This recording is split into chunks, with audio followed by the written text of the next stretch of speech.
بلکہ سنو جو حدیث پاک میں آتا ہے وہ یہ ہے کہ یزید چھڑیاں مار رہا تھا، چھڑیاں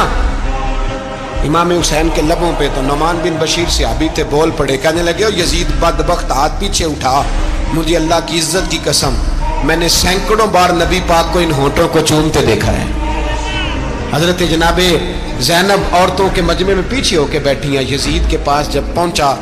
لشکر تو یزید کہنے لگا دیکھو اللہ نے مجھے عزت دی اور میرے مخالفوں کا کیا حال ہوا، تو بی بی زینب بول پڑی، اتنے صدمے سہے پر آواز توانا ہے، جاندار ہے۔ حضرت سیدہ زینب نے جب سنا نا کہ یہ کہہ رہا ہے کہ مجھے اللہ نے عزت دی، تو جناب زینب بولی، نعمان بن بشیر کہتے ہیں بی بی بولی، اتنے صدمے ہیں پر جناب زینب بولی اللہ اکبر، اس انداز میں بولی کہ پہلے قرآن مجید کی آیت پڑھی، کہنے لگی وَتُعِزُّ مَن تَشَاءُ وَتُذِلُّ مَن تَشَاءُ بِيَدِكَ الْخَيْرُ إِنَّكَ عَلَىٰ كُلِّ شَيْءٍ قَدِيرٌ، اور پھر کہنے لگی یزید تو بکتا ہے، کہتا ہے کہ تو عزت والا ہو گیا،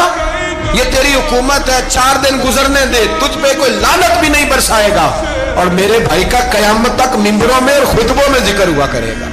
وقت گزرنے دے۔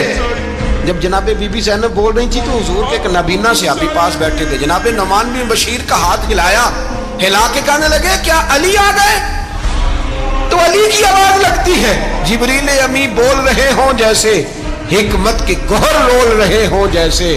دربار دمشق میں بی بی زینب کا خطاب، منبر پہ علی بول رہے ہوں جیسے۔